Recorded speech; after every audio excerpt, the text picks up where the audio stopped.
bring ye him unto me. But when the messenger came to him, Joseph said, Go thou back to thy Lord and ask him, what is the state of the mind of the ladies who cut their hands? For my Lord is certainly well aware of their snare. Of course, I'm going into the story of Yusuf alayhi salam. And now he's went through all of the tragedies of, well, they're not tragedies. For us, it would be a tragedy. For him, it's destiny.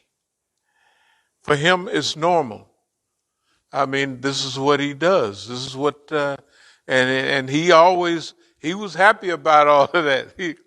So now, is saying, or the Quran is telling us, or giving us a rendition. He went through most of the first stages of this fitna, and so then the guy that was in prison with him, one of them is going to go out and he's going to go back to the king and serve the king, and the other is going to have it a little bad. It's not going to have it that good. But the one that had it good, that had been reminding him of all of Allah and all of Allah's great creation and the works that you see in yourself and you see it in the universe. He says, hey, that stuff, that dream you had that can't nobody work with, I know I got a homeboy down in the joint. He's down with all that. And talking about being right, he was right with me, he was right with my homeboy, and he was just doing his time. So they go get him and they bring him back. First thing Yusuf says, what is the thing about those? He says, I'm not coming out till you clear up the stuff about the ladies. So the king has his normal little investigation. And so he's found to be healthy. It says, in this, it says,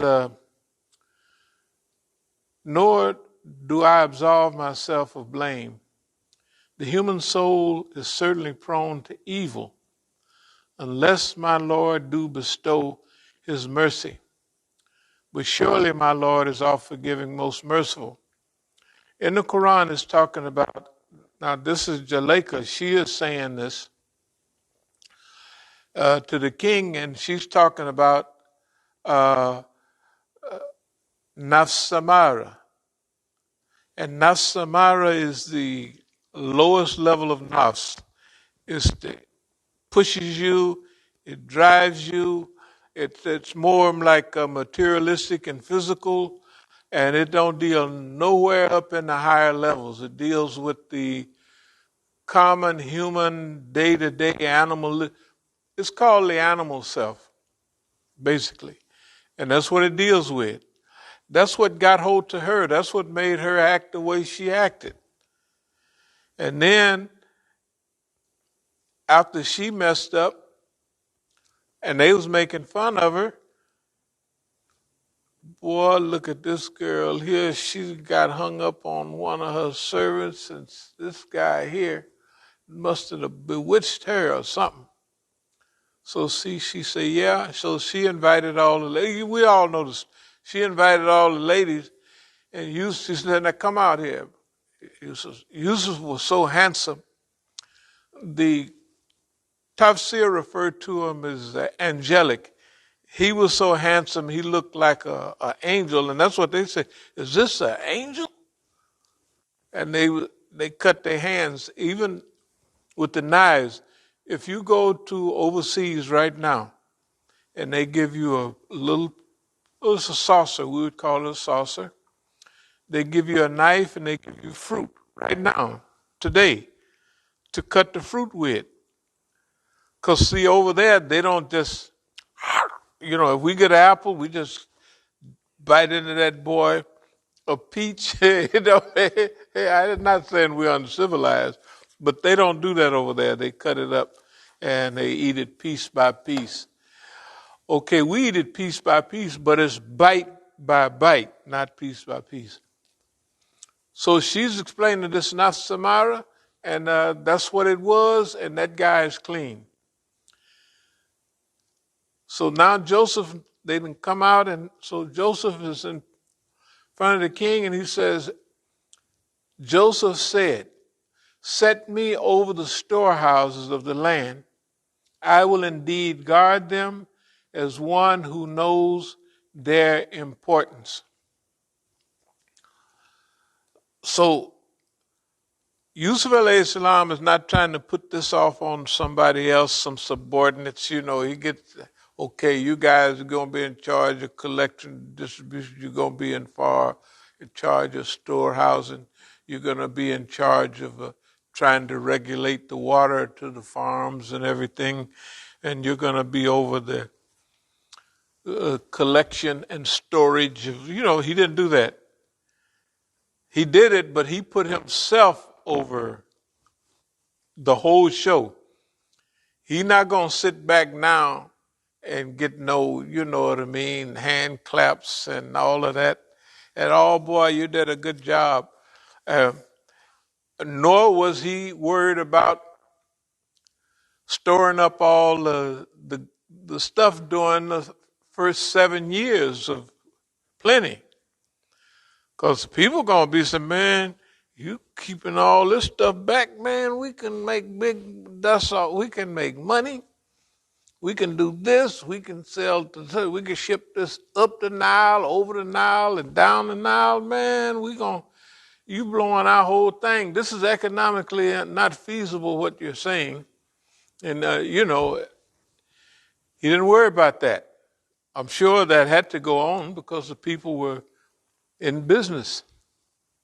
So, and then the old granary people, they had some set aside for the gods, Yeah, and they had to have these. So, well, Musa done away with that. He said, man, the gods, what? They gonna be hungry? You gonna feed them this stuff right here? What it is for the ministers, that's who it's for. I mean, they never said it exactly like that, but that's what they meant. Anyway, so put me over the storehouses because I know their value. I know what's coming. Now, about that time, Joseph then got all his brothers back. And so they said, by Allah, indeed Allah has preferred thee above us, and we certainly have been guilty of sin. A little bit before that, they looked up and they said, after he done ran a few things, they said, looking around and said, are you Joseph, man? Hey, ain't nobody could know this stuff, but are you Joseph? They said, art thou indeed Joseph? He said, I am Joseph. This is my brother. Allah has indeed been gracious to us. All that time in prison and the other brothers mad at the other brother of Joseph's other brother. You know what I mean? They mad at him because he probably looked kind of like Joseph. They got the same mama, dear mother. And so, behold, he is righteous and patient. Never will Allah suffer the reward to be lost of those who do right. So, of course, Joseph is conscious of what he's been through, and he understands now and always have understood that Allah, you do right. Allah not going to let your reward go to waste. Don't you worry about it. No matter what it looks like temporarily, no matter what you're going through at that time, Allah does not waste the reward of those who do good. They're going to get their reward. Then he said, this day let no reproach be cast on you. Allah will forgive you, and He is the most merciful of those who show mercy. La tatraba, no reproach. So Joseph is telling the brothers, hey man, the world is getting ready to be in a serious situation. I haven't got time, nor anybody got any sense. We don't have time to sit here and admonish you about how bad you've been. Oh, you bad brothers. Oh boy, look what you did. And this is how you did it. Oh my goodness. And you thought I was finished, didn't you? Yes, you did. But from Prophet Muhammad sallallahu alaihi wasallam, when they conquered Mecca, they asked him, Rasulullah, what you gonna do with us? We know you are an honorable man. You all right now. I mean, everything's fine. But what you gonna do with us? Of course, we done tried to kill you. We done killed friends and relatives. We done isolated you for 3 years in that great isolation. We done sent messages to other tribes, to Taif, when you tried to come up there, and they had so much blood coming down your head, it was filling up your socks. So your wonderful wife, Khadija radiallahu anha, has died during this isolation period, 3 years of isolation. So they're thinking in human terms like you done conquered Mecca now. By the way, what you going to do with us? La tatraba. No reproach. Hey man, it's too much to do. I'm saying to you the same thing Yusuf said to his brothers. No reproach this day. This was Prophet Muhammad sallallahu alaihi wasallam. This was his attitude, and this is the way he moved. No reproach this day. Now, Yusuf has, as we continue in this,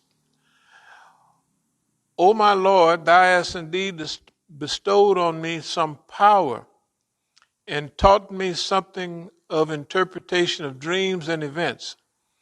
O thou creator of the heavens and the earth, thou art my protector in this world and in the hereafter. Take thou my soul at death as one submitting to thy will as a Muslim, and unite me with the righteous. Of course, this is one of our favorite. It's gratification, it's a dua, it's a thanks to Allah.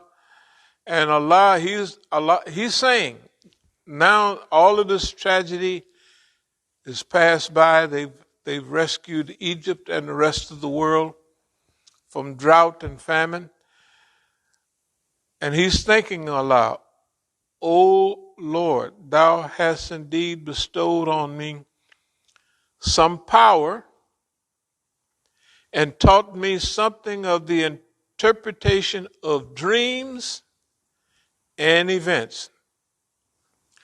So as we go on, we're going to talk about some events that have happened in our world that we're living in. And it's good to go over this to keep the right frame of mind. What I mean to say is we're moving forward now. We are right in, I'm not going to say this is the day of the new transition, but it kind of is. This period, but we're moving to another state. There's different things that we're going to do and we're not going to do. Example, the House 4481 and 4603, we're not going to use 4607. We're not going to use those to rent out or anything, because in the next going forward, that is the first stage or the first phase of our getting big, because just like before, when we cranked up at another time, we headed for big. And this is what we were starting after all of what we got here. Now we started over there, right? We started over there. You can see how it was. Okay. And then we moved to do all of the things that we have done here, of course, as 8 pieces of property. But it wasn't only here. But before we finished up, we had about 10 masajid. We had technically hundreds of people. Technically, it was thousands. And everybody was running around doing what they do. And we was on a roll. And we operated, I would say, 10 functional centers. We had 2 schools, and we was rolling. Okay, that was starting from coming here with an old raggedy car and books, and we started from that, and within a few years, within 10, 12 years, we was on a roll. Okay, the last 10 years have been different. We've been cruising along, taking it easy. The last 10 years, everybody that was here, they gone, fly, bye-bye, and we haven't been after them, chasing them down either, right? Okay. I'll get into the reasons why in a minute. But thanks and praise be to Allah for allowing us to establish those things. So number one, during our next phase, we'll have publicity, we'll have management teams, we'll have all of those things in place. Okay? So we're turning this into the functional center. Actually, it's been the functional center all along. What we've been doing here is like when they tried to destroy and counter suppression campaigns to suppress a rebellion or a movement, right? They have places where the people work and hide, and they have headquarters out in the woods or wherever they have them. Okay. That's what we've been using this as. Islamic Institute for Counter-Zionist American Psychological Warfare, believe it or not, is here, over there, and for a while, the Masjid in Oakland. We haven't been into no big, we got to do this and do that for, let's say, a decade. Yeah, I would say that about a decade. That don't mean the movement stopped. We were fighting the struggle that we needed to fight at that time, right? Yeah, and to us it was clear. Now the other people, we'll get to it in a minute, the other people was not clear on it at all. They thought that they were attacking us and we were in retreat and defeat. That's what they were certain of it. Okay? But if you listen to our lectures, all of that time, we ain't never mentioned defeat. This is strategic relocation, strategic management under conditions of repression, right? And we're telling them what we're doing, but they're not believing it. They're not believing it because they with Boss Man, and Boss Man then already told them, this is where so-and-so is at. This is what we're going to do, and we've never lost a fight. That's what Boss Man is telling. Boss Man and they have more confidence in him than they do in you.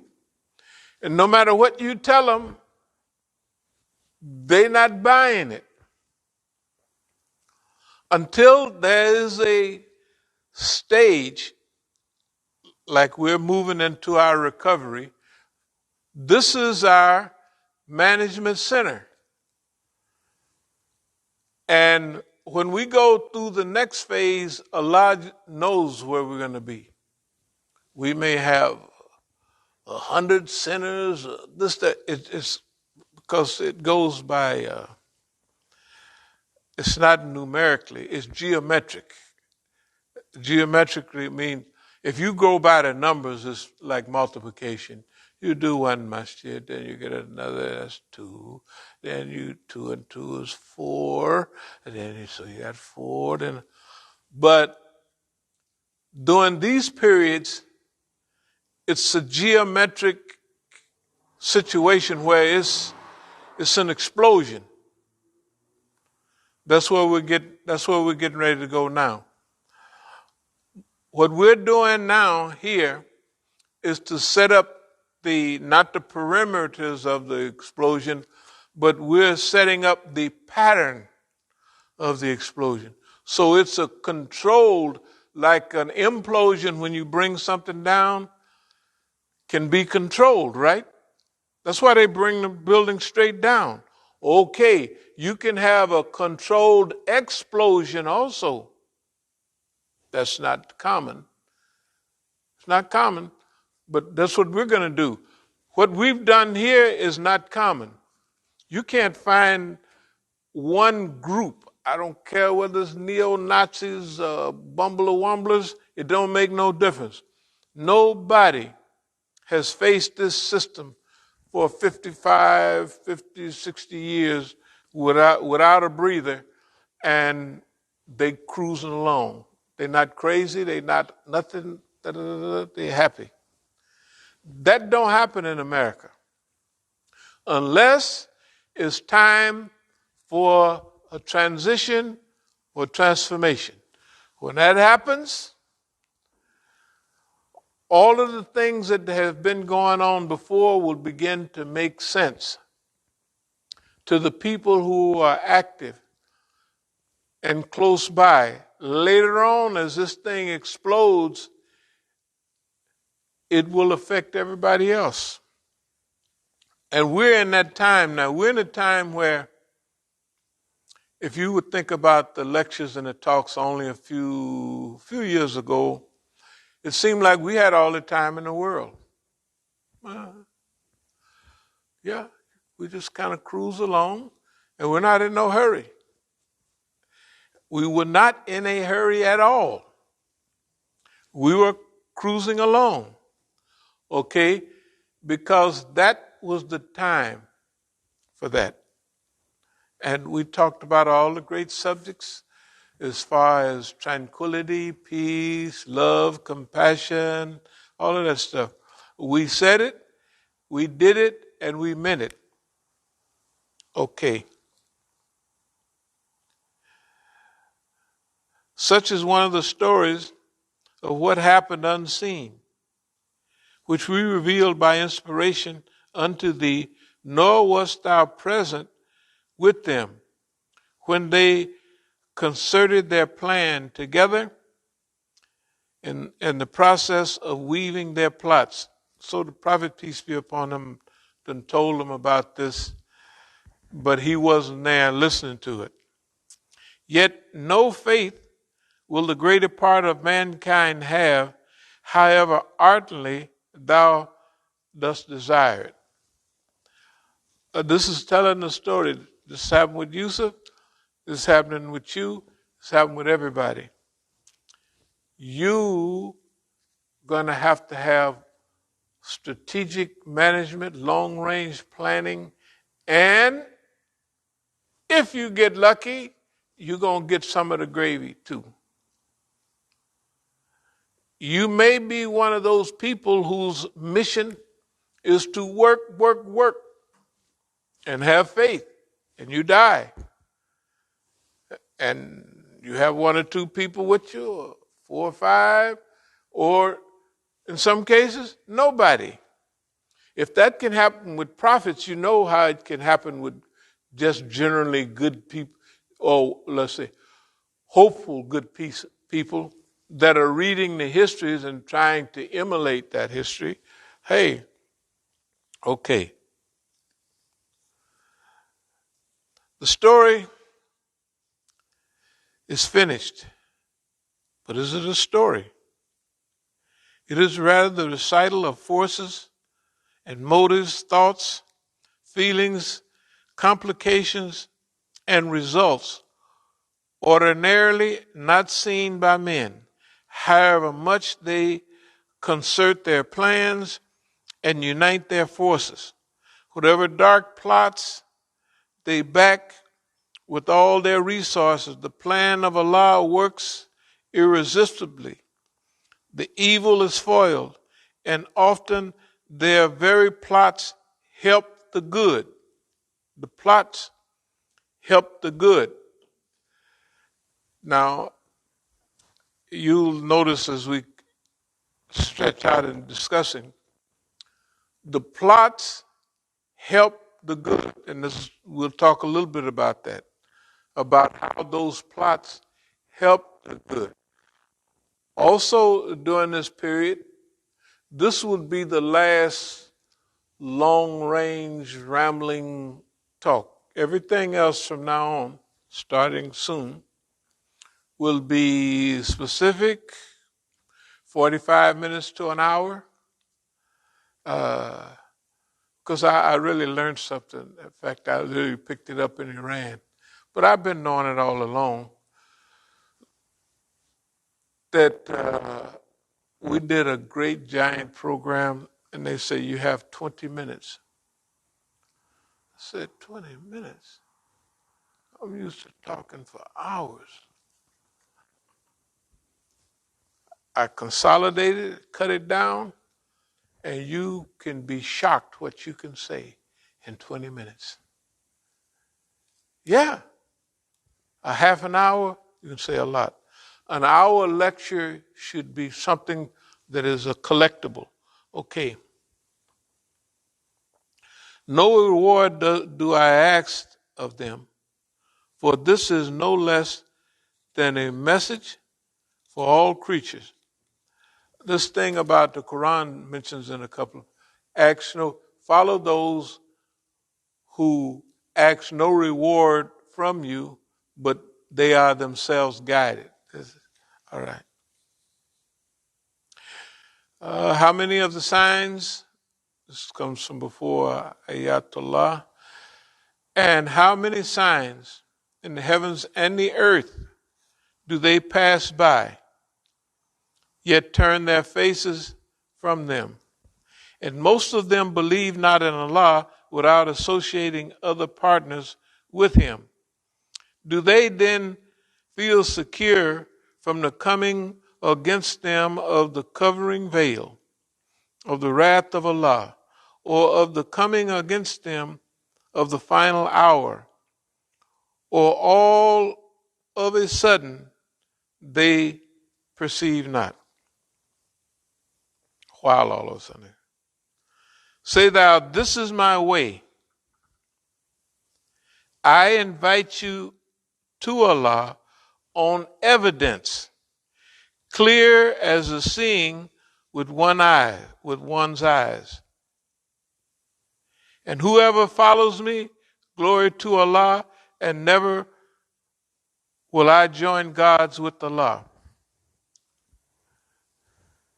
Then it goes on to say, nor did we send before thee a messenger,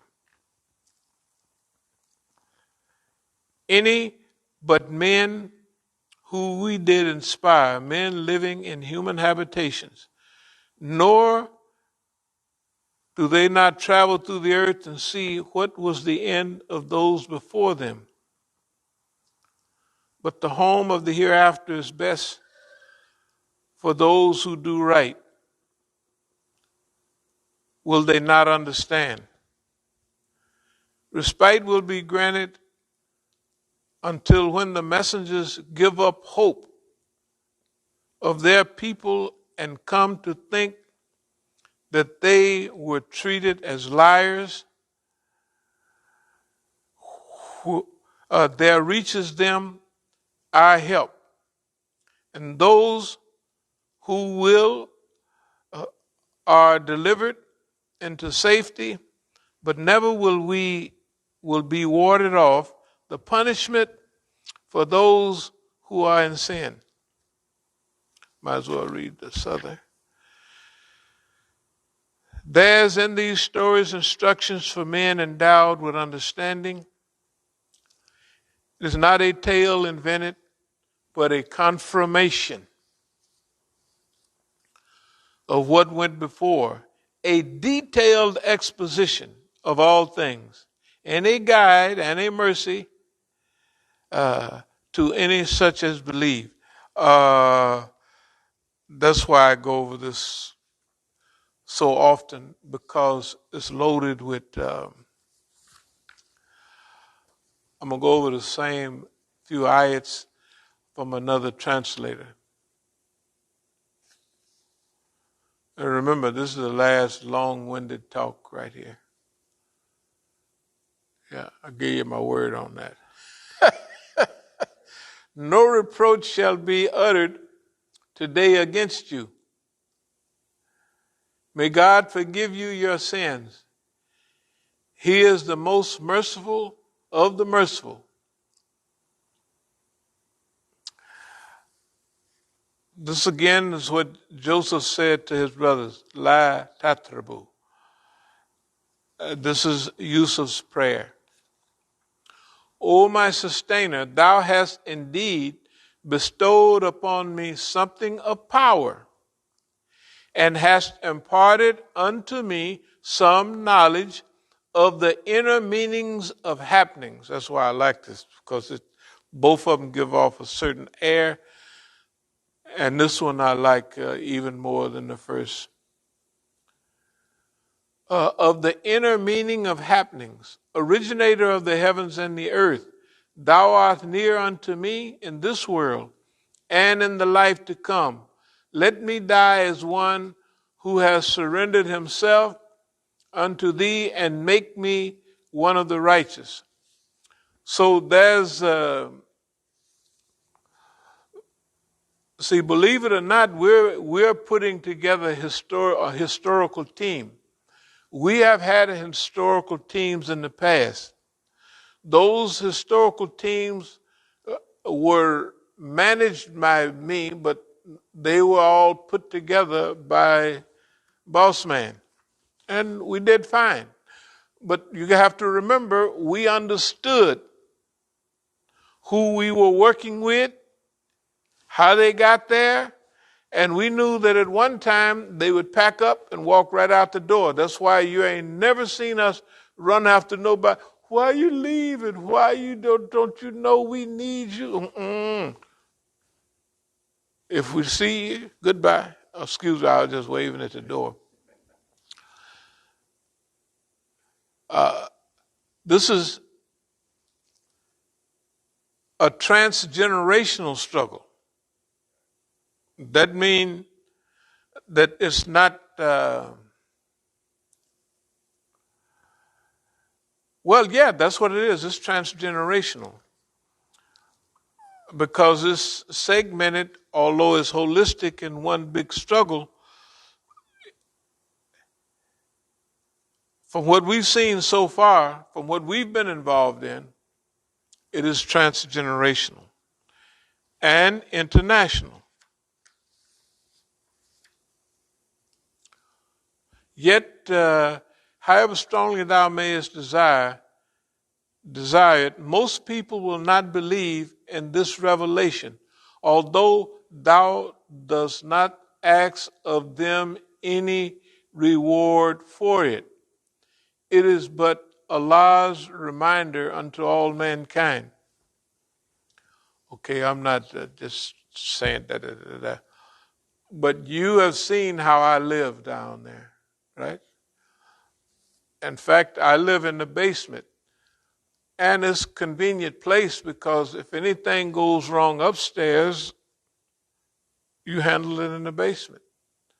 The water goes wrong, you got to go downstairs. If it floods, it don't flood upstairs. It floods down in the basement. So you're down there where everything is at. It don't make no difference whether people like you or appreciate you doing, but when it rains hard, you can believe it's going to flood, and you have pumps going, you have dry vacs, and you may do that. That may be a normal, okay, but you don't ask no reward for it because the reward is doing what you do. The reward technically is being who you are. That's a reward. Other people look at it and say, that don't look like no reward to me, because they already been told what reward is. They have a idea of reward and punishment for people like Freud and all of it. That's how you learn, You get a reward, so throw a fish, one of them seals or something, some fish, he'll turn flips and do all the things. That's his reward. If you don't do it right, you give him a little shock, then he gets shocked. So reward or punishment. They really believe in that stuff. And on a level, irrespective of morality, ethics, and nafs al-mutmainah, the highest form of nafs, without those present, if it's just physical, reward and punishment is it. So you'll tell on your best friend, you'll send him to the penitentiary, you'll do anything because your basis is reward or punishment. So you're built for punishment. You can go in there and do that. So I'll tell on you. Although I got most of the reward, it was my idea to go into the bank. It was my idea to steal the government money. It was my idea, and I brought you along to help. But when we get caught, I tell on you, and I make you the bad guy. They call it get down. In California, they used to call it get down first. Whoever snitches first, they're going to get the deal. If you mumble and hold out, your homeboy going to down you. Okay, so say, O prophet, I'll skip a lot of this. This is my way, resting upon conscious insight, accessible to reason. I am calling you all unto Allah, I and those who followed me. Say, limitless is Allah and His glory, and I'm not one of those who ascribe divinity to aught but Allah. And this is, of course, still in Surah Yusuf. But this is said to Prophet Muhammad sallallahu alaihi wasallam. Say, O Prophet, this is my way, resting on aql, on reason. This is a spiritual message, but there's enough in here that is reasonable. Resting on reason. This has happened. If anybody in this world in big numbers was really reasonable,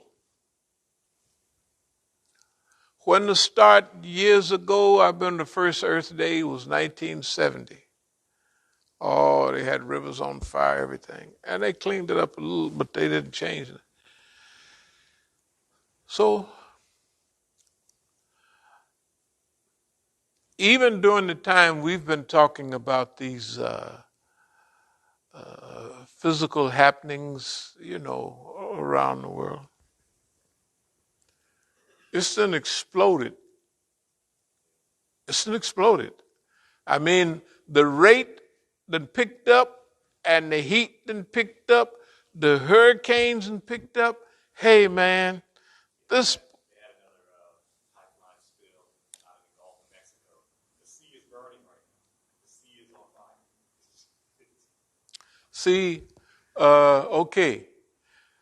That come under the category of signs. I come to you under the glow of reason. It's reasonable. If you keep doing what you're doing, it's going to get worse. When it gets worse and you don't respond to it, something may be wrong with you, them, it. You may be crazy. Is it new? Absolutely, absolutely not.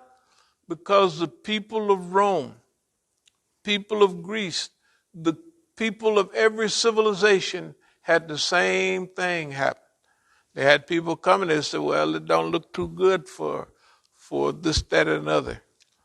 Oh, we'll make it to next week. Or the old saying, Nero fiddled while Rome burned.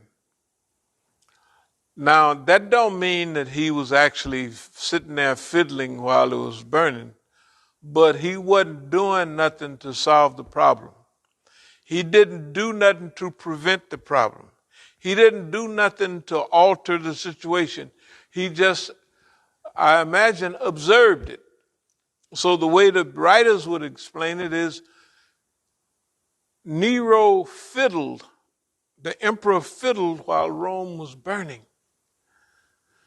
What's Biden doing now? He's fiddling while America is burning. I mean, good God Almighty. And this burning here, hey man, if they don't see it, that's their business. What do we have to act off? We have to act off what we know. We saw that. Okay, I saw it. Okay, I can't pretend like I can, but it's not fear. It's not fear like, but for years we were going through the period of tranquility and what have you, and there's many hadith that deal with contentment and all of that type of thing. Okay,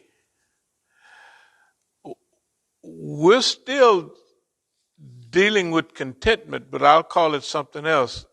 This is a different type of contentment that we're content with what Allah has, no doubt about it. But now, that period was for that time that we just cruise along, we do things and we're fighting, but we're fighting in a way that's imperceptible to them. They don't even consider, you can slap them upside the head and they don't even know you done slapped them. That's the way that people are. And we slapping them all the time, punching them all in the ribs and making fun of them, selling wolf tickets, and they ain't seeing nothing. Great. That means that they are really dummies. But now, so this is my way resting upon conscious insight, accessible to reason. It's only reasonable. Nothing is unreasonable that we've talked about. That's what I'm saying. It's not unreasonable. And anybody with insight or anything else, whether people call you liars, which they do, the people say, here's the man with the police, got the poor brother coming out of the masjid half naked, was naked. And he is right here, got all the police, and he's saying, you're a bad man. Imam Musa, you're a thief. And I got it showed y'all. I ain't going to go through it. I'm a thief. Remember it said, what did they do? They had to put up with people saying, you're the liar. Remember, the people come with the good message. What did everybody say? You're lying, man. Ain't nothing happening like that. Right? You're talking all that jive. Prove it. That's what the Prophet Muhammad sallallahu alaihi wasallam, they was trying to figure out what to brand him. A liar, a mystic, hiding stuff, you know what I mean, a magician. They was trying to come up with all kind of stuff. They say you have to be careful because people know him, so, he's known as Al-Amin, so he's honest and everybody know it. So we got to figure out something that'll fit him. Okay, he don't steal. Everybody know he don't steal because technically he had the richest lady. He worked for the richest lady in the area, and he married her. So he ain't no thief. So you know, so we got to figure out something to put on there. So they have to figure out, and remember, all of them get on that team. That's one of the criterion. When you know that everybody almost is on that team, and ain't nobody hardly on yours, that is wonderful training. That is the best for good God Almighty. You're talking about a lot of people wouldn't like that. That is wonderful. I mean, just think what you're going to learn. We used to have a saying that every person that graduates from our high school, which we didn't never got to get there, but what we was going to do, they should have to stand up in the assembly, and everybody laugh at them for an hour, and they point at them and roll their eyes and whisper, and they get used to it. They're just talking. It ain't nothing. And then they should get a trip around the world. That will help them get some start. You know, all of our children, this is what I was thinking about back in the 80s. All right. Now, to a few practical things. We just talked about Nero Fiddle while Rome burned. I'm going to talk a little bit about East Oakland Enterprises. East Oakland Enterprises it started about the same time as Martin Luther King's materialistic project in Chicago. But he was killed right away. So it never got off the ground. In Oakland, it got off the ground. Not only did it get off the ground, but it got dug in pretty deep, and we was on a nice road. Remember I showed you the picture of the guy with the Black Panther looking outfit, you know what I mean, black coat, the stingy brim. And then the guy with a white suit with black buttons, mink hat, all that stuff. And I said, this guy, this is a disguise. Now you go, a nigga got to be flamboyant to disguise himself in that outfit. Because if anybody going to see anything, if you got a black and white car, a black and white outfit in, and all they can see, including the person, is black and white, and it all looks good. Hey, man, if you want to hide and fool the people, if you got the nerve to do it like that, you're all right. That's what it was, a disguise. Why? Because we had evolved to, let's call it, economic enterprise zone, and that's what Oakland was. See, no other place had that. There was no other economic enterprise. You don't even hear about them in the United States except Oakland, California. So when we was in the midst of doing that, we didn't have as much trouble with the police as we could till they realized this nigga done tricked us. And it moved from the police spending all their time on the Black Panther Party and a little time on us to the police dealing with us. Because when they looked around, they saw businesses popping up here, businesses popping up there. A community bank, not where you go in and you get the money out of the bank, but we were still in our 20s. Early, in fact, most of the part of it was in the early 20s. Early 20s. But those principles of economic enterprise, you want a house, you come and Get whatever you need, you buy a house. You tighten people up later. Get it now while it's cheap. You want to open a business? Open a business. If you're a fighter, start managing fights, right? And bring the fights in. So there was a couple of things. The Oakland Auditorium. Some of my friends was boxers, but their managers were like old time boxing managers. They didn't have any business. So if you gave them, and this happened a lot, when you gave them and told them, hey, you guys want to manage your own fights? Yeah, it sounds like a good idea. But if I dump the money on them and they rent the whole Oakland Auditorium, and they find that, oh, there's a lot more to managing these fights. And after a couple of times, they may get tired.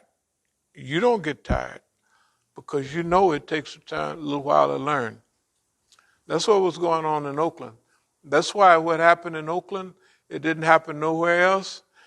And one of the blessings that it was, the people was kind of black-minded, but they were younger and not prone to hatred of their people.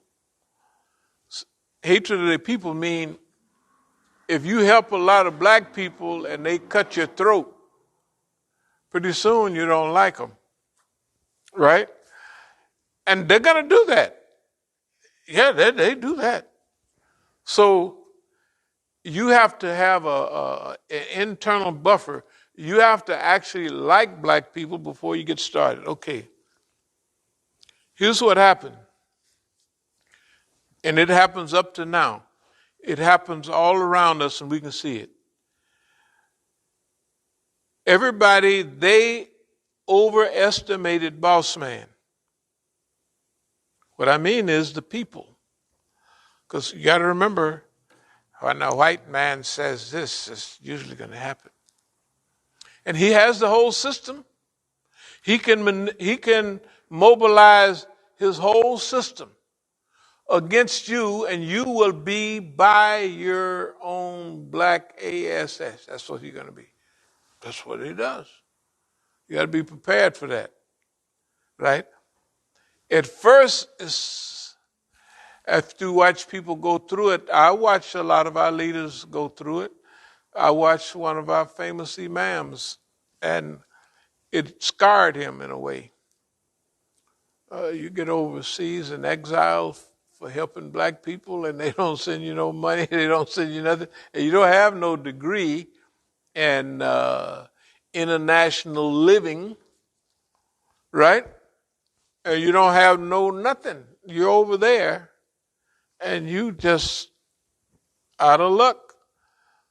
So it forced you to come back here, where the boss man looking for you. So let me go on. They overestimated boss man. Now suppose boss man ain't never lost a fight before. That means everybody got confidence when it's something. If you're going to bet on a fight, even if the odds are, bet on boss man, because boss man ain't lost no fight. That's the way they're looking at it. But they forget about Korea. He lost that. They forget about Vietnam.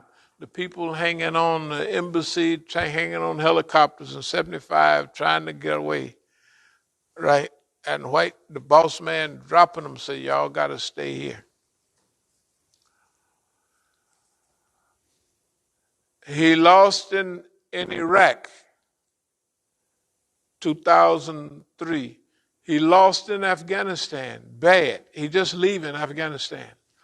As soon as he leave, go down one block, the Taliban, and move right in, right behind him, or running him out. He went in Afghanistan 19 years ago. Now it's 20 years ago. Well, it's 19 plus. September 11th, he's supposed to be all gone. September 11th is what put him over there. So I remember I gave a talk in mid-October. He was over there then in 2001. He was in Iraq in 2003. He should have learned better. He didn't learn. The British went there and they got their clock clean. Khyber Pass got whooped bad. The Russians, just there, they got their butt kicked. They went in as the Soviet Union and they came out as Russia. Defeated, broken up. If everybody is calling Afghanistan the destroyer of empires, and it's just a little old raggedy looking place, they didn't have the right move. Y'all got just whooped for nothing, man. And then here they go, with their tail through their legs, trying to sneak out the side door. And everybody, is that you, boss man? Boss man, is that you? They dry snitching, talking loud.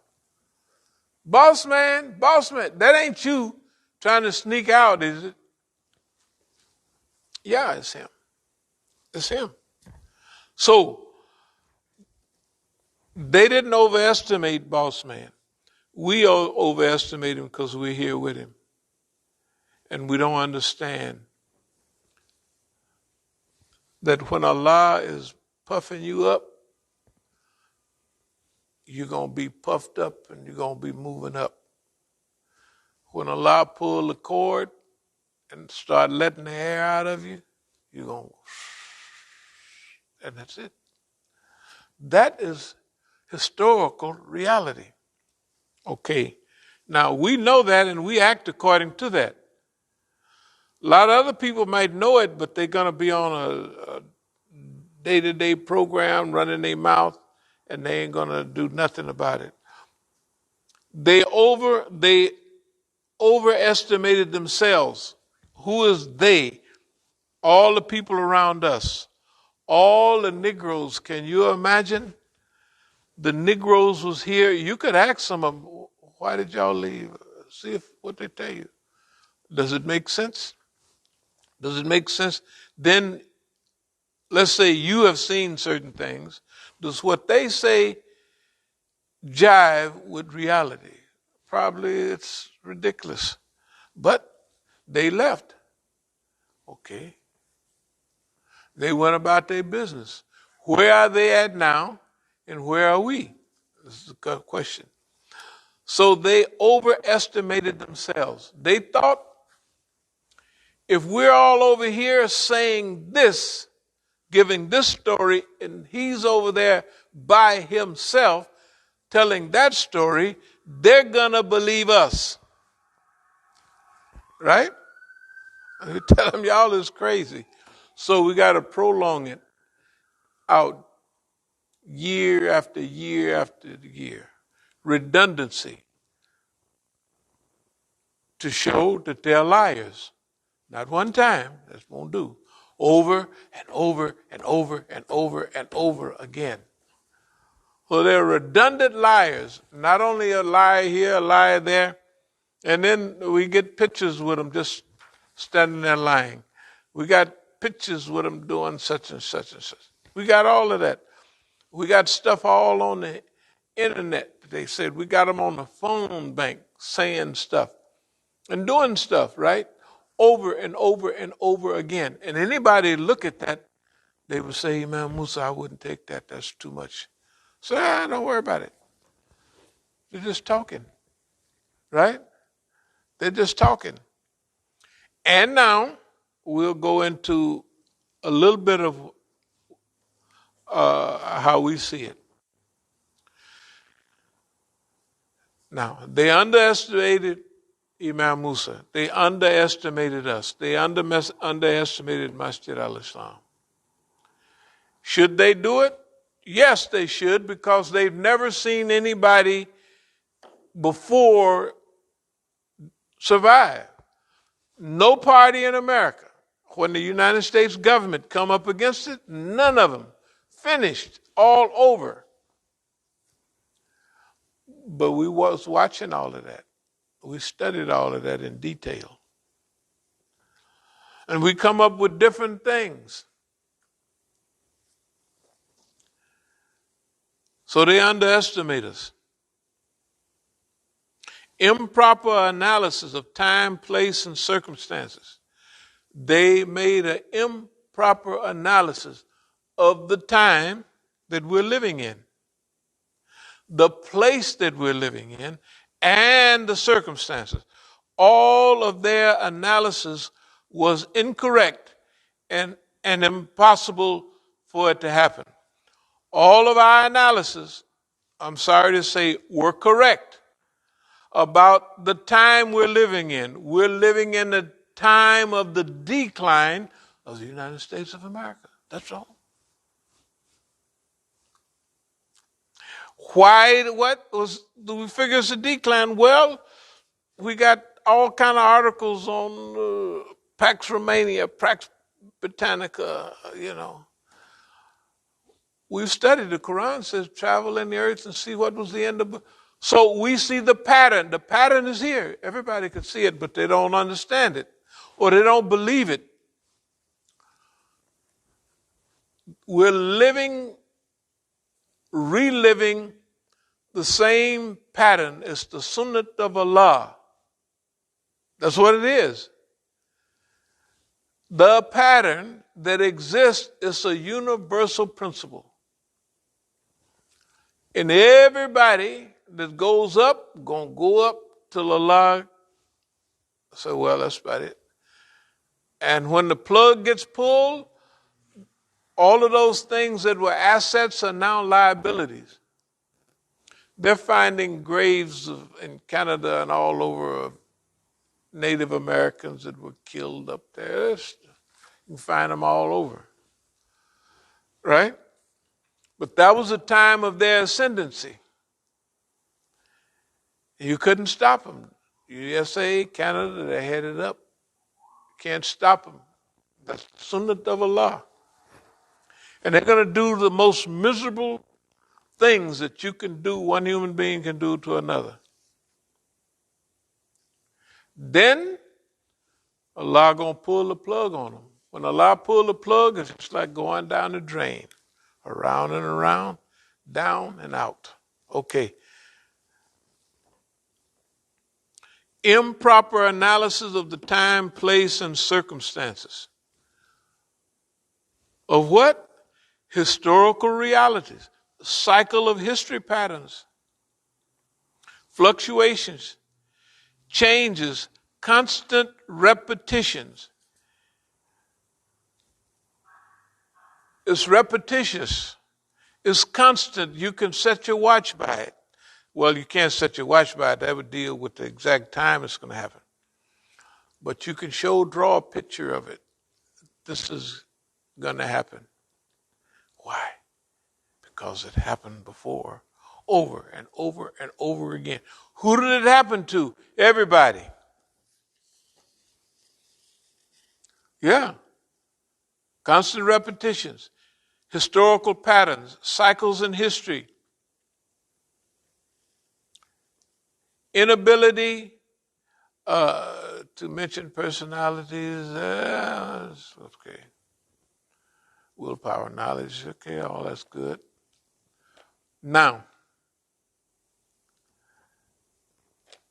this is still protracted, long range. But there's a semi-urgency to this. I call it semi-urgency because is it getting cold in here? Or is it getting cold to you? Yeah, it get a little chilly. So what do I mean by semi-urgency? Before, we were not concerned as much about time. Why? Because it's a time of contentment and what have you, right? And we used it and it didn't make no difference what happened around here. We just cruise right along and go about our business. Well, right now we're acting and talking the same subject but a little bit different. So I call this semi-urgency, a mixture of protractedness and sabr. So this is a different area, a different time period. We're not in a hurry. We're not going to have fixed timetables, but we're going to have an idea of what we want to do in a certain time frame. Why? Because this is it's the same place, circumstances is different, right? The time is different. And we don't know when this all ends, like the acceleration of history. It's accelerating, the smallness of the planet. The planet is shrinking. The planet is shrinking. Years ago, it used to take months for news to come from around the world. Now, it comes the same time it's happening. It comes right to you. So you're living in a shrinking world. The time it took to get to those places, you can get there right now in a day. Yeah. In fact, you could leave one place on Monday, and you can get here on Sunday. Yeah. Yeah, you could, if you're coming from way over in Asia and you come back over here flying, when you get back here, it'll be Sunday. And you left Monday over there. All right. Now,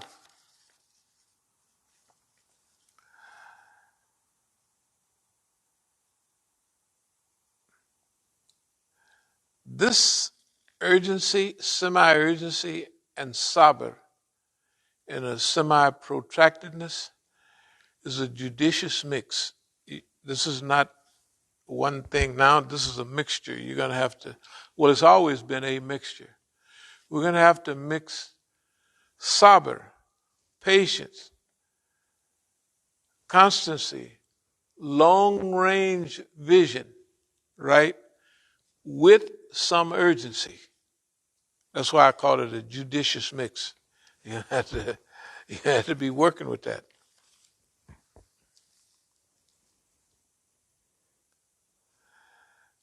Turn my case over to the surface kindness. Yeah. What about it? Don't be dumb as Rome, Britain. they they looked like now they were idiots, right? That how come y'all couldn't pick that up? How can the British pound go for being worth $5 per dollar and go down to little to nothing, a dollar 15? Huh? Because Britain went off the gold standard. I mean, the standard of money changed from Britain, the global power at that time, to America. And America was on the gold standard, so everybody had to go with them. It was $32 an ounce at that time. During the Vietnam War, they was going broke, so they took, in 71, they took the dollar off the gold standard. I was overseas, so if one day I had $50,000 in my pocket, the next day it was worth $40,000 over there. That happened. 1971, that happened. That when they went off the gold standard to pay for the war at Vietnam and get paper money now. Remember, the U.S. used to have gold for everything in Fort Knox. Boy, that place was full of gold. Now, probably cobwebs and everything. Okay. Team, don't be dumb as business. Well, we use Yusuf and his companions. We've already used it. We already mentioned we're going to be a little bit more systematic in speaking and the time and what have you. We're going to use it more efficiently. So this would be the last long-winded talk.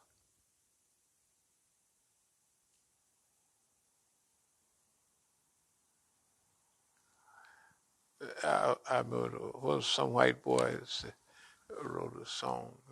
Said it was the name of the song is "Slow Dancing in a Burning Room." He was talking about love, but they slow dancing, and the room is on fire. That reminded me of America. Slow dancing in a burning room. Yeah, well, this was a white boy. He was trying to, I think his name in a minute.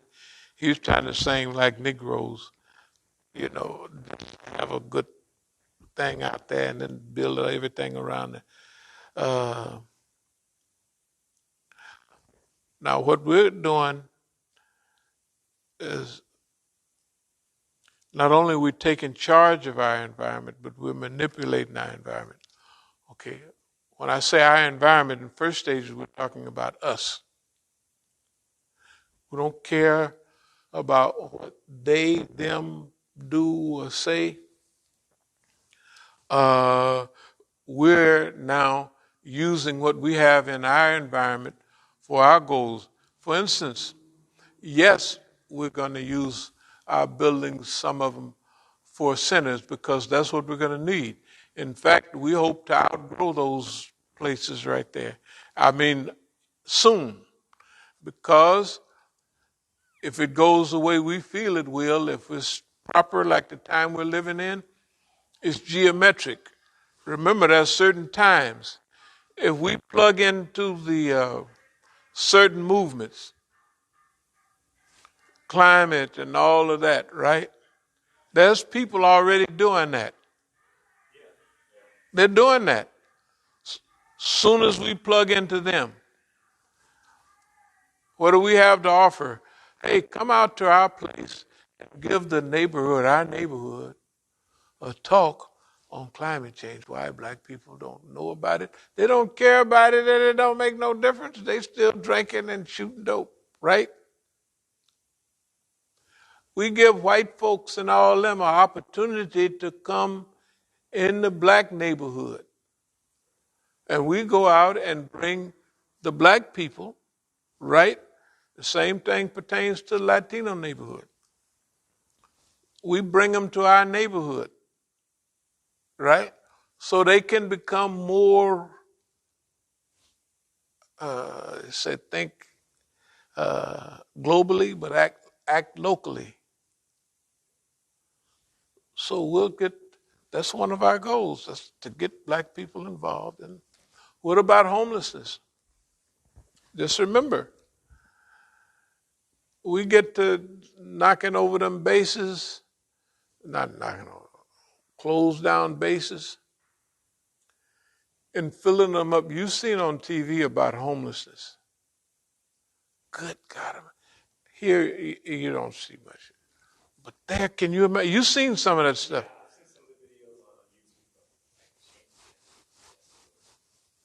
It's like, it's not real, but it is. Okay? Now, our picture of this is, boss man, if you're stupid enough to try to get in front of us and stop us from doing that, then you just going to go down faster. We ain't going to lose no sleep. At least I ain't going to lose no sleep. If you're dumb enough to try to make sure that we don't get any association with other people because we might be successful, then you're shooting yourself in the head. But it's not new. They shot themselves at Islamic Institute for Counter-Zionist American Psychological Warfare. All we did was, why should we get tired? We just said, boss man, we put out the title and boss man come and try to stop us. It's the same thing as saying, boss man, take your pistol out and shoot yourself in the head. And they did. Okay, remember, we're not responsible. The Quran is clear, talking to the prophets of Allah. You're not responsible for the reception you get. You're not responsible for the response that you get. It's your job to preach the message openly and clearly. Now, if that's for the Anbiya, and the great prophets, Rasulun, what about us? We're not, all we can do is we can tell them what the prophet said, right? Okay, that's what they said. This is the time it is. We'll try to languagize everything so people will understand it. But that's our job. We're doing our job. We're copying the prophets. We're doing our job. If you listen, good for you. You'll get the benefit. If you don't listen, you don't have to worry about burning in the fire of hell. You're going to burn up here. Right? You don't worry about drowning. You're going to drown your butt here. And it won't be long.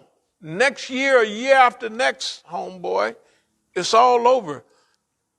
Can you see it's that close? It's not like we're talking about something way off.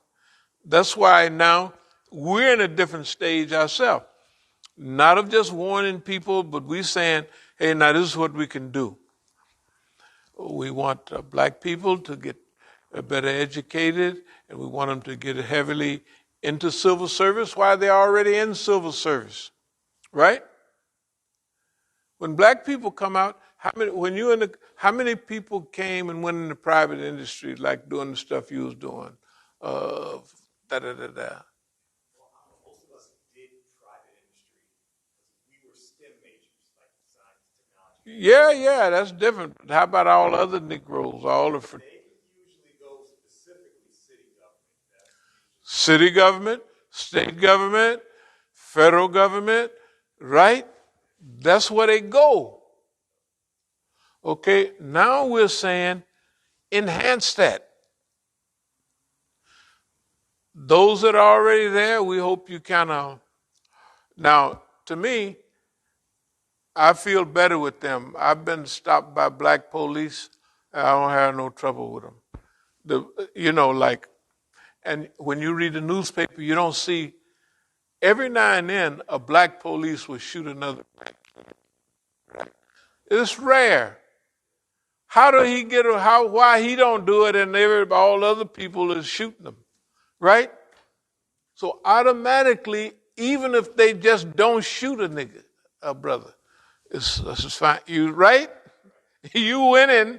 Even now, suppose the better educated don't go to private industry. Just be a dumb police, not a dumb police. Just be a police or do something. Be a fireman. Do all that. Get in the system. Get in the system. Why? Because that's who they're going to use against us.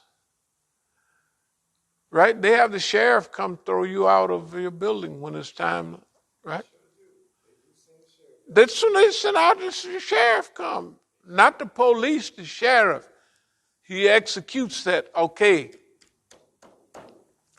Now, suppose if we last that long, and now looking forward 10 years from now, don't look as sweet as it used to. Because things are accelerating, and you don't know. That means we got to do some things. Okay, y'all want to sing hymns and stuff? That's great. That's great. But we're going to try to direct our people. And the dummies come calling me the other day. We knew you was the police all the time. Because you telling everybody now, alhamdulillah, the law showed us, and these niggas here got the police standing here and the police, they pointing, you know what I mean, and beating you upside the head. And they calling me the police. What the hell are they doing? Ask a simple question. And that's what we say. What are you talking about? You're the one. What solution? Come up. You got to come up with a solution. You can't run in here, run it. The oceans is almost ready to boil over. All the coral is dying, and you ain't got nothing to say about what to do, except do it to me. He bad. They sound stupid. They are stupid. Okay. Let me speed up here a little. Might as well get trained for short lectures. Uh, Slow dancing in a burning room.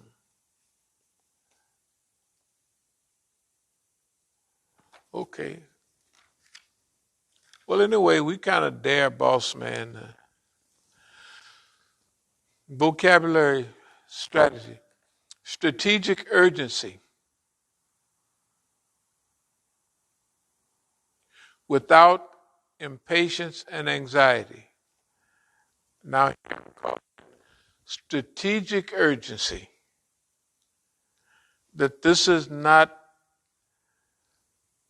kickback, oh, alhamdulillah, long range, we have long range patience and, no. Strategic urgency. What does that mean? Of course, I made it up. But strategic urgency means that there's a new urgency now. But it's not impatient, nor is it anxiety. But it appears to be a time limit because the acceleration of the decline in the environment, in the people, the people, they giving them all this money. Now, they figure like there's no problem with that. But it is. The more that money they give away, the less it's going to be worth. And the less everything, you know what I mean? Yeah. But so they getting it, that's fine. And what about when the world go off the dollar? They got to go off the dollar because everybody's working on it now. And they're going to get clicks that, we're going off the dollar. Because if you got control of money, you can sanction anybody. You can sanction everybody. And you don't sanction Saudi Arabia, although they're killing the poor people, right? You sanction Syria that's trying to survive, and you steal their oil. Can you imagine? Strategic urgency without impatience and without anxiety. Harmonize optimism with competition and cooperation. But use cooperation over competition. And some things, in everything we do, there's a team thing. Like when we used to lift weights in a group, you could use cooperation or you could use competition. The guys in there could be competing against each other. Man, I'm going. Or you could use other system. When the other guy can't hardly get it, you put your finger under there. He can't see you a little bit, and you're lifting it up a little bit, and he's pushing hard. You got it. You can encourage the person, right? Or I'm stronger than you, and when you get stronger, that's a threat to me, and I'm gonna be mad. So I don't want to help you get stronger, although we're workout partners, right? I don't want to see you make fun of me, right? But if we cooperate, it's in everything. Cooperation or competition. Competition in some things are good in certain levels. The Quran says to compete in righteousness. Abu Bakr would outgive Umar all the time. They were competing and giving away and doing good. But during this period, we have to learn how to balance cooperation over confrontation. Because no matter what happens to a people, if a group of people cooperate with each other, they can survive. Okay. So harmonize optimism over competition. Era of cooperation ahead of competition. They're a tool for motivation. We're going to use the tools that we want to use. They use what they use. Go ahead and use them. We're manipulating right now. We're manipulating peace, tranquility, contentment and all of that. We're manipulating it now. So there's a strategic urgency. The stuff is now, you can see, you can really, really see it. So it's now urgent. It was always urgent, but it's really urgent now. But we're harmonizing optimism against anxiety. Optimism? No, we're not going to be all shook up about this. Impatient? No, it's still sober. So that means we're controlling what we're doing. Those things it always exist. Competition, cooperation. We're harmonizing and using them to our optimum progress. We're using them for our tool of motivation. Small hinges swing big doors. We've talked about that before. Fighting the system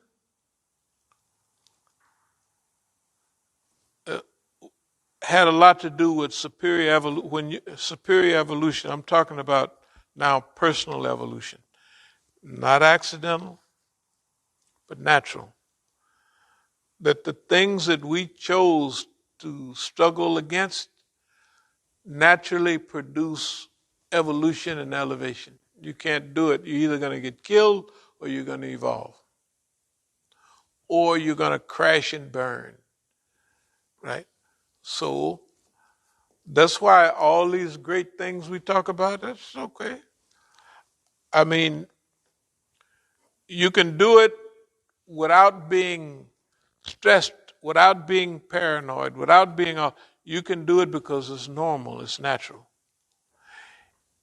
Now and in the big future, if we get there, we're going to need leaders with all those capabilities to be able to deal with all these different kinds of people and keep certain goals and harmonies in mind and propel people in a direction that's beneficial and not harmful. Okay. So now, personally, I believe I was prepared for what I'm doing. I've been prepared for this all along. It is nothing new. And for decades upon decades, it's been a conscious, it's always been conscious, but different levels of consciousness. Yeah. Yeah, when we used to have a saying, I know what I know. In other words, that was big. And it wasn't something you said. It's something that as you was moving along and whatever game or reality you was living in, pretty soon it hit you, I know what I know. That means I know these things and I know it. It's like that lying white man said, there are known unknowns and unknown knowns. That jingling cracker flumpty dumpty talk. What is that? I was listening to the other day when they was reviewing, he died the other day. Well, could you give me an example of a known unknown? Well, yes, a known unknown is, there are things that we know, and we know them. There's things that we don't know, but we don't know that we don't know them. And then there are things that we know that we know, and there are things that we don't know, the things that we don't know. So there are known things. We know this. But there are other things that are unknown. So those are known unknowns. And then there are unknown knowns. There are things that we don't know, and we don't even know we don't know them. The people, boy, that's deep. I say, you stupid son of a gun. That guy just flipped you around. It was that bull crap. You know, that coming out of that thing, picking up something. That's okay. Maybe it's the mean old white man trying to. You don't have to worry about listening to me. I'm gonna tell you what I've been telling you what I've been thinking. Okay. The other thing I wanted to mean is forgiveness after victory. Forgiveness after victory.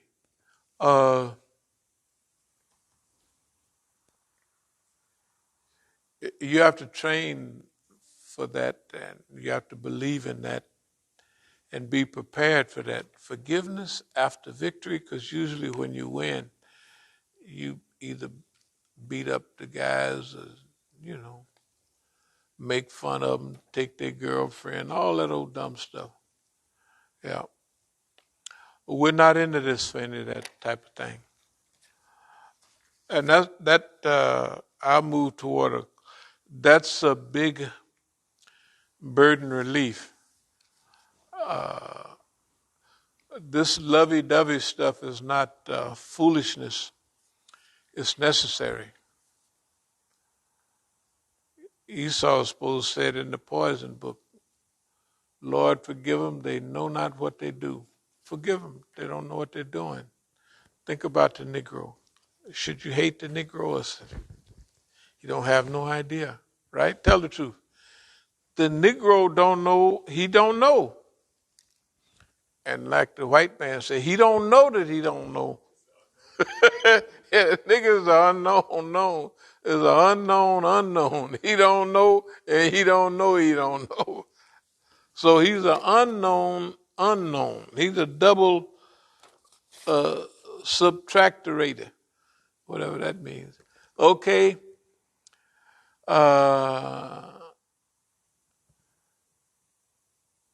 And this is just a note to myself. I have managed this era well, considering the manpower deployed against us. So I'm just grading myself. I think it's haven't been bad. We haven't done perfect, but you got to remember we're still here. That's one thing. And then it becomes even bigger when there's nobody else there. When there's no black people, all the black people are doing like the Negroes all around. They said, we're sad because we're, what it is, they wasn't recognized. I don't know what it was. But we're not like that. You see what I mean? We're actually, see, I know we're lucky. I already know that because I've seen what happened to everybody else. I already know what that word has to us when it's used in the Quran. It, to us, we're taking it as good luck. Them niggas is lucky. Sometimes it's used for fortunate. I'm using it for luck.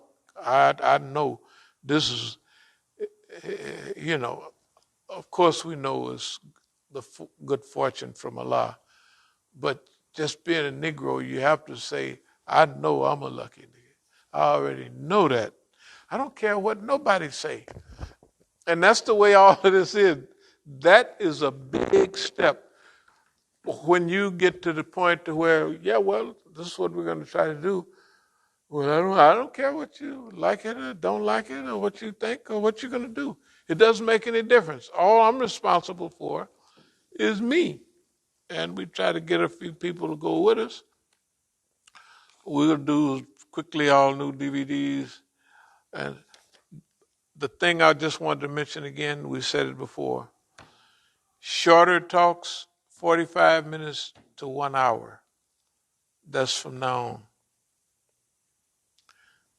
Because we have to be brief but more concrete. This haphazard stuff, we're going to do it by the number. 1, 2, 3, 4, 5. You know, the sentences will be shorter. The ideas will give the main point. In other words, we have to put ourselves, we did this before in the past, but we have to improve on it and get back to where it's good. So new DVDs to teach by the numbers, by the subject, clarity, focus, again by the numbers, by the subject. And I got brief, brief, brief, brief. In other words, be brief.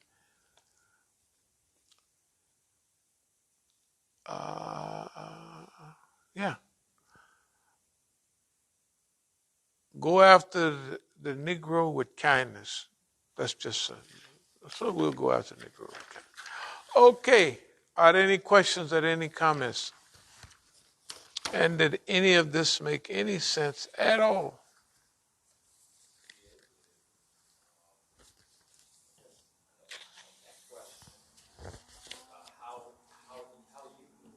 Your balance and your process as a leader with, because leaders have to plan and then they have to do. Yeah. Can you talk me through your process for planning and then the doing and keeping yourself balanced so you're not doing too much planning or doing too much doing? Right. Doing without planning and right. Yeah. Okay. It gets to be after you do it so long, some of it is habit. Like right now, as I'm getting back into doing, is because it's a little clearer about what we're going to be doing. Like we got a lot to do. Let me put it this way. We got to, or we want to deal with universities, black people, and that subject. That's a whole sphere of activity by itself. All right? So we have to organize for that. Okay? There's property. We're going to use all of this property is not rental property anymore. It's going to be used as management centers or guest house or whatever, you know. We may be having programs. Somebody come to town. Hey, you can stay right there next door. You don't have to get a hotel. Okay. Or you could stay there, fix up downstairs. You could stay downstairs in that. All of those things. Okay. So we have all of those things to deal with. Plus, we have physical management. Physical management, organization means that we have to now this is before we get our money in California, in the courts, which we're counting on that, but we're not relying on that. That's the good thing. You got to remember, we're making this decision before we get our hands on any of that. That's very good.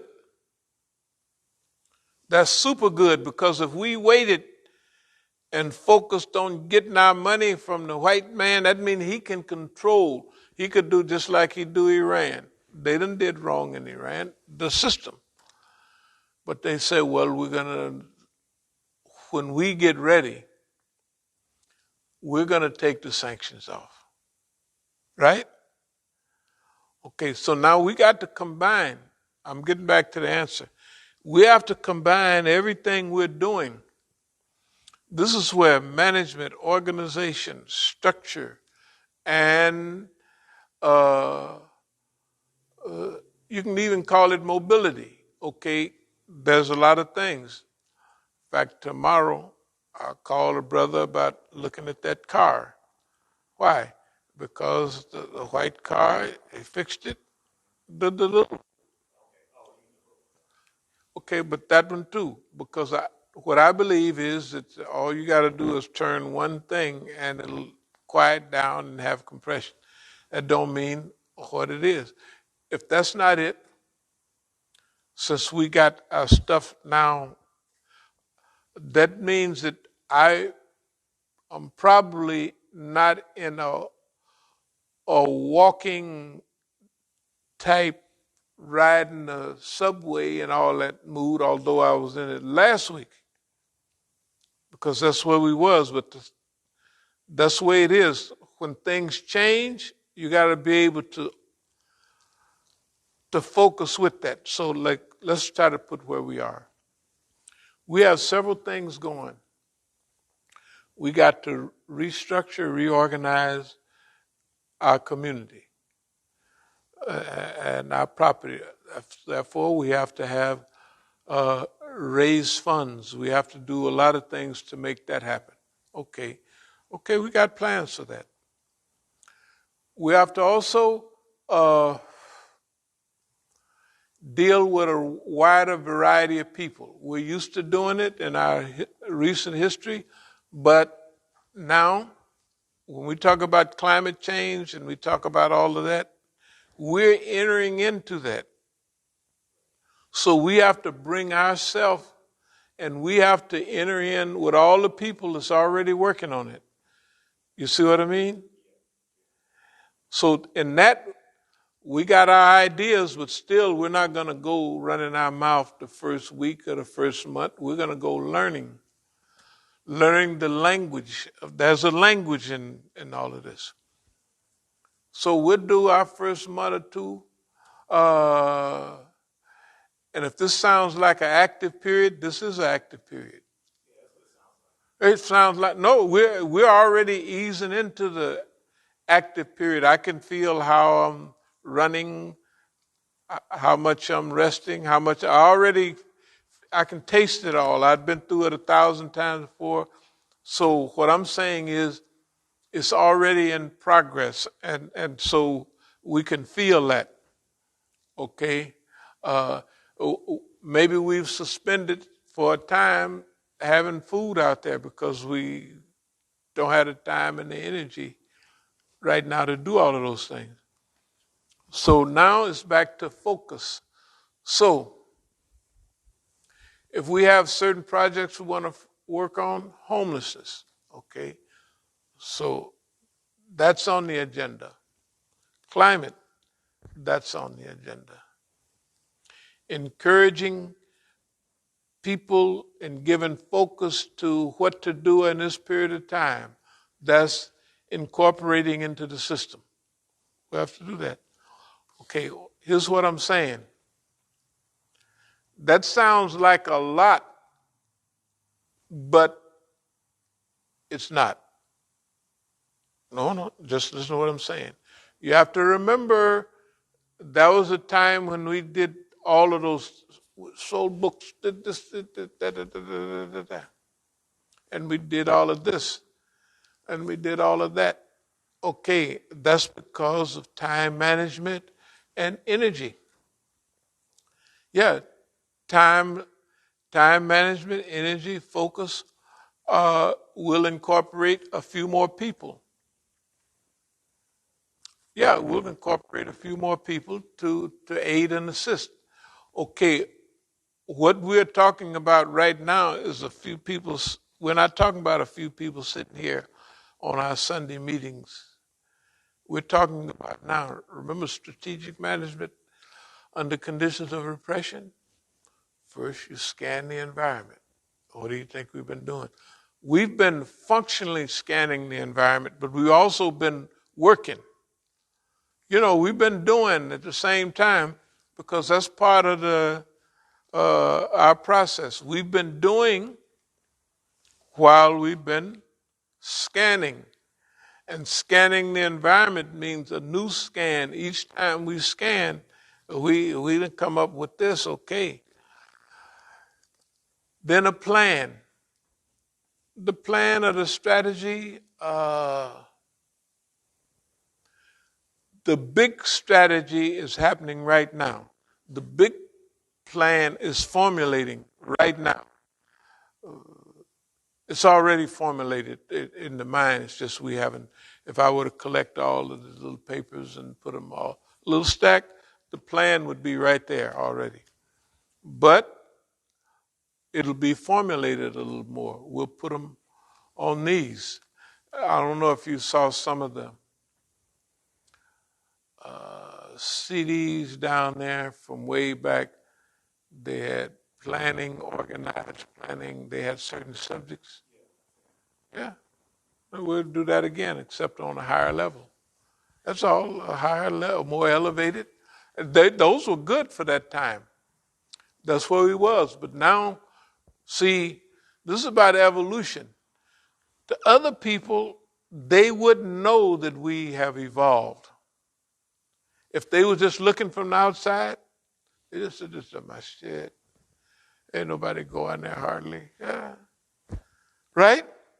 Because that's how their mind functions. But that's not the way we are. We on a roll, and anybody that got any sense could be able to tell by the subjects and the not urgency, but it's about time that now that has to do with the doing. A lot of this is going to be dealing with organization and what have you, because you have to be organized and you have to be focused. All those things that deal with organization and being organized. Uh, this is a great adventure. These periods, that's what, hey man, it's a great adventure. Why? I know. Simple. Last week, 2 weeks ago, I could sleep a certain amount of hours. In the last week, I can only sleep so much. That's it. Finished. So I already know everything is, when you've been trained, all of your stuff, when you go into a new thing, your body, your being knows what it's going to take to get the job done. So you're already into a training mode. You're training, self-training, external training, what you hear, the messages you receive, all of that is elevating. That's happening right now today. That's happening. And yeah, the focus, all of that is here. Just remember, we're doing a lot of stuff, but we focus only on the things that are very important. Yeah, we're not gonna, if it's something we can't do about it, if it's a hurricane down in the Bahamas, we can't do anything about it. So we'll know it happened, but we're not gonna use up no time on it, right? You know what I mean? So we'll use up our time and energy on what we can do. So that's scanning the environment. That is, yeah, followed by a plan or a strategy to do it, right? Then it's the doing it. Okay, right now we're into doing. We're already doing. You know, you asked the other day about meetings at certain universities and what have you. Yeah, you can start working on that right away because we're ready to start getting involved, and that'll be evolutionary too. Remember, we anticipate who we're talking to, what we're talking about, and how it could be helpful, and then we improve. Yeah, you improve after a month of doing that. You be sharp as a tack because you've been dealing with that subject. It's like going out on the court every day, and pretty soon, after being out there for a month, you're back in shape. Yeah, all you do is go out there every day and just have a couple of guests. Fine, it's fine. You don't have to kill yourself, but you go out there every day, and every other day, whatever's features, and off you go. So, for the question about how it's going to get done, who's going to do it, all of that is self-answerable. Number one, when you get focused, people will come out of the woodwork. There'll be two groups, one that want to stop you and one that want to help you. So you'll use them both. Yeah. And then there's a 15% possibility if you notice, ever since you've been here, I've always used certain language, like, oh, yeah. Ever since ever since you've been here, I've used certain language about the system. Uh, that 10 or 15% of the FBI are honest, that they want to do that. You know, that's true believers. Yeah, yeah, that type of stuff. They exist. I mean, you would just know that some of them have to be really okay, uh, and that's true with every organization. You know, there's some people that just join uh, movements. 10 or 15% of them might be true believers. There may be a whole 50% that couldn't care less. They want a promotion. They want to, if you want somebody killed, I'll kill them. If you don't, right? That's okay. And I really believe this now is a critical time. We're not only talking to the people, but we're talking to the government. They know what we're saying is right. There's some people in there, well, all of them know we're basically right. But there's some in there that's saying, I kind of go along with this time thing. It don't look, you know. And then they know they haven't been that nice to people. Okay? You don't never know how that part's going to come together. But I have a certain confidence that they'll be out of the woodwork. I have that confidence that I've talked to enough of them, and they are skilled at questioning people, but I'm skilled at doing it too. So I know when the last crew was here, I was telling them, well, I said, yeah, 10 or 15% of you guys is probably honest and all that. It's a lot more than that. I said, oh, no. He was saying it from his position that it was a lot of honest FBI. But I mean honest on honest, not honest because they told you there's a lot of terrorists going around trying to kill people and you believe them. So you're honestly trying to find those mythical people, right? That's what he meant. But I didn't mean that. I meant on our constitutionally honest, emotionally honest, historically honest to, you know what I mean? Yeah, okay. That's why I bounce between 5 and 15%, 10% easy. It's always true believers, and it don't make no difference. They're there. So also the thing about optimism, okay, I'm feeling very optimistic now. So I'm going to, and I can feel that increase coming. So therefore, what I do with people, they're going to pick up some of the optimism. A lot of them. They're going to pick up. So I'll begin speaking in more optimistic terms. And not as in, I'll be using a judicial mix in what we always use it. So I'll do what I always do. I study the audience, who they are. I try to understand their background before I even get there, what they've encountered. And as I'm speaking, I'm going to throw out stuff to see how they're responding. Are they smiling? Are they mad? Are they, what the hell is he talking about? Right? So you're going to do that at first to get a feel of who you're talking with. And then you're going to start rolling because you've got a feel for the audience. And with that audience, let's get the maximum use out of them. And look, the people have the people are human beings. They misguided, but the people are human beings. And I think this is about as good a generation as America ever had.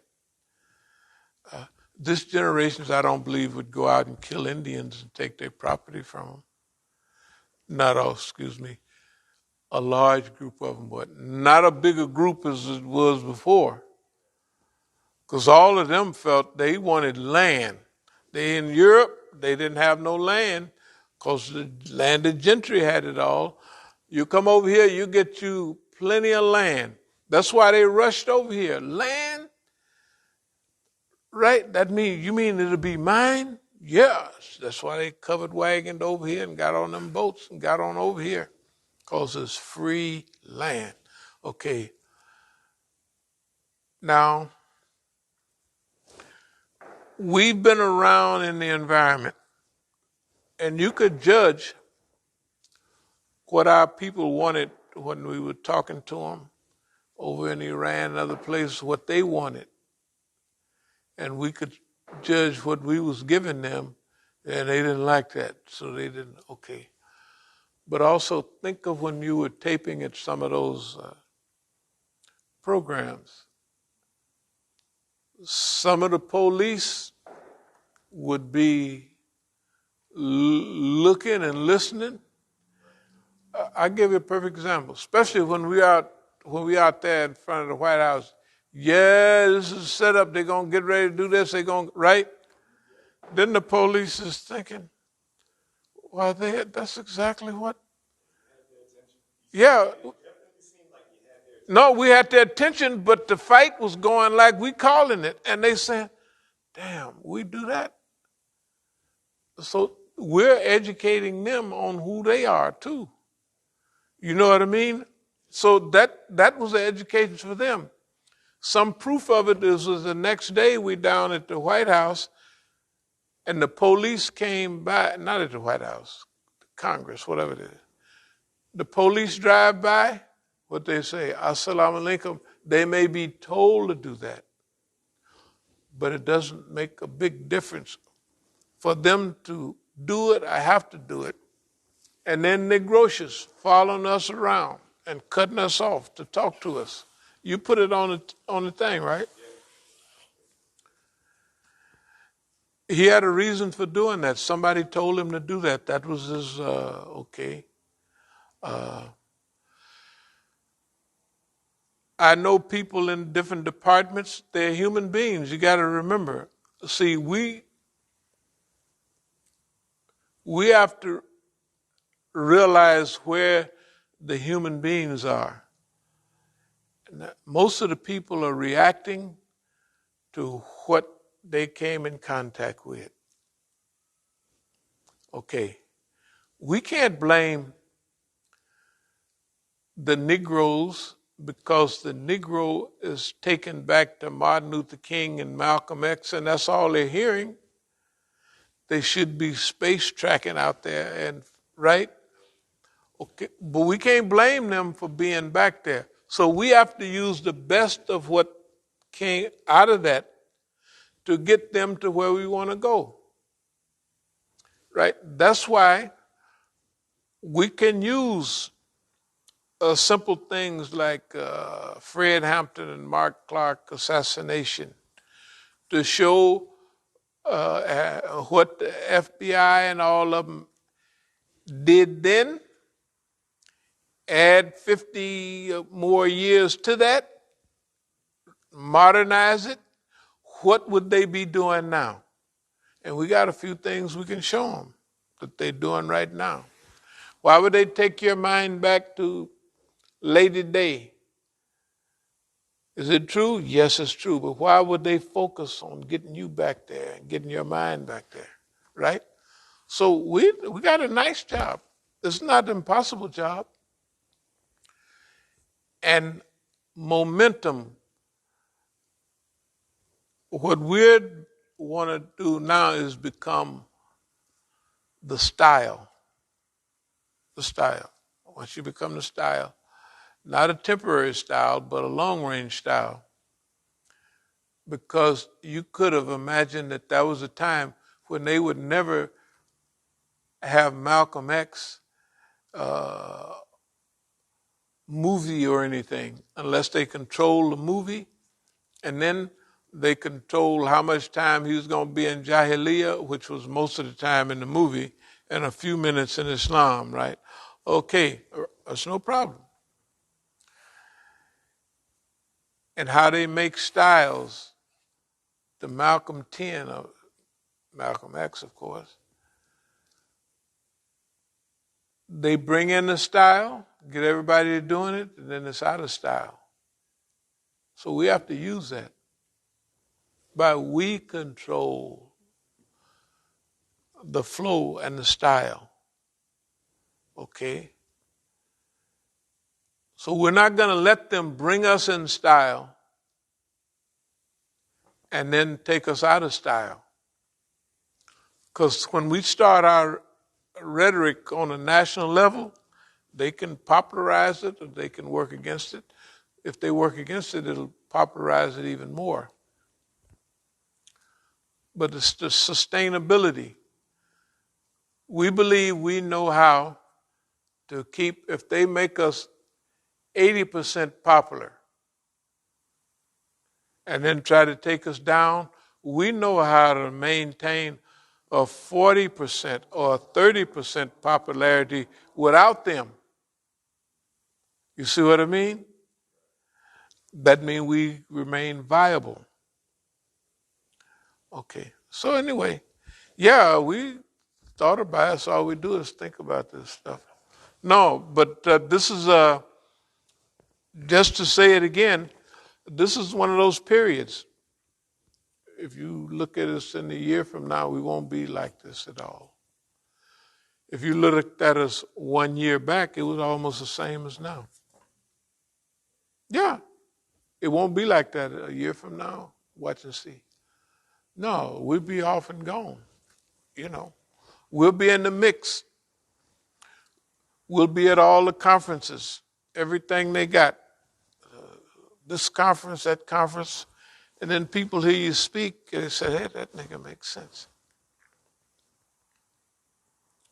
A black person interested in the climate that knows some history too. Hey, could you come over and speak it out, this, that, another?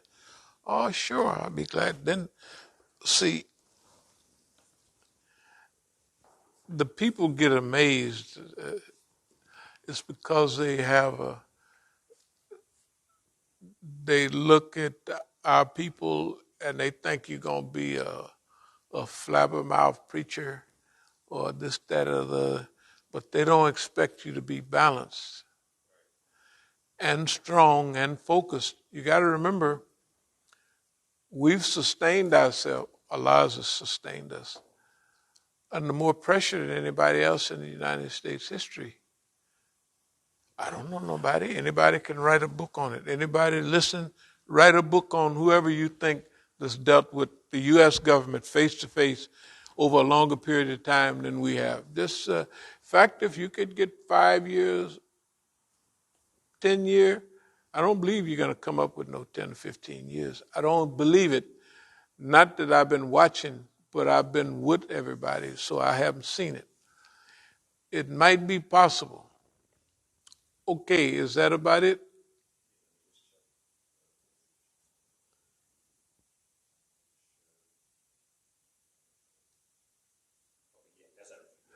Okay, we thank y'all very much, and we're going to try to even improve our little stuff so we can get a zillion people. If they got these crackpots with 2 million followers and we got 10, something is wrong. So we're going to try to fix that up.